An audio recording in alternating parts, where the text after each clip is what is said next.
Өзінің 48 жасында Илон Маск 4 әртүрлі салаларда 4 миллиардтық компанияның негізін қалай алды. Бұл салалар бағдарламалық жасақтама, энергетика, транспорт пен әуе ғарыштық өндіріс болып табылады. Құрал ақпарат құралдары Илон Масктың жетістіктерін оның таңғалдырарлық еңбекқорлығының арқасы деп түсіндіреді. Илон аптасының 85 сағатын өзінің жұмысына арнайды екен. Оған қоса Илон Маск өзінің фантазиясындағы идеяларды өмірде орындай алады. Алайда көптеген адамдар аталған қасиеттерге ие. Бірақ неге тек Илон Маск осындай биік белестерді бағындырды? Оның сыры неде? Әлемнің танымал философтарының даналығына сүйенсек, үлкен жетістікке жету үшін бір саланы алып, сол бағытта ғана талпына беру керек. Илон Маск бұл ережені бұзды. Ол өзін ракета құрастырудан бастап, жасанды интеллектке дейін сынап көрді.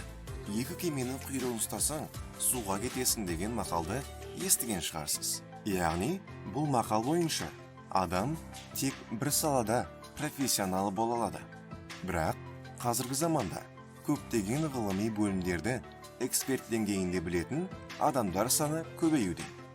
Илон Масктың айтуынша, бұл сізге инновациялық артықшылық береді. Өйткені адамдардың көбі тек бір бағытты алып, соны ғана дамытады. Ал егер сіз бірнеше аймақ туралы білімді болсаңыз, сіз осы білімдеріңізді қосып, ерекше, ешкім білмейтін жаңа білім деңгейіне қол жеткізе аласыз. Илон Маск жасөспірім кезінен бастап күніне әртүрлі пәндерден 2 кітап оқып отырған. Олардың ішінде ғылыми фантастика, философия, дін, бағдарламалау мен әртүрлі ғалымдардың биографиялары болған. Илон өсе келе, оны инженерия мен бизнес қатты қызықтыра бастаған. Білімге деген құштарлық Илонды мектепте оқымаған білімді іздеуге талпындырған. Илон Масктың басқа адамдардан артықшылығы көптеген аймақтағы білімінде болып табылады. Ол білім трансфері деп те аталады. Яғни, ол бір саладағы білімдерін екінші саламен біріктіре алады. Білім трансферін қазіргі күнделікті өмірде де қолдануға болады. Ол үшін біз аталған шешімге өзге салалардың көзқарасында қарауымыз керек. Желдің электр энергиясына қатысу туралы кім білген? Алайда қазір электр энергиясын желден ғана емес, тіпті картоптың өзінен де алуға болады. Илон Маск жасанды интеллект, инженерия және энергетика салаларын бір бағытқа біріктірді.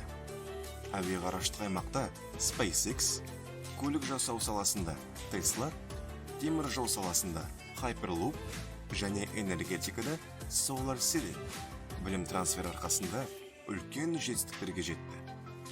Илон Масктың жетістіктері ешқандай сиқыр емес. Оның жетістіктерінің негізінде оқу процесіне деген дұрыс тәсілді таңдауы. Бір салада ғана даму, әлбетте, жетістіктерге әкелуі мүмкін. Алайда, қазіргі 21 ғасырда әмбебап эксперт болу негізгі трендке айналып барады.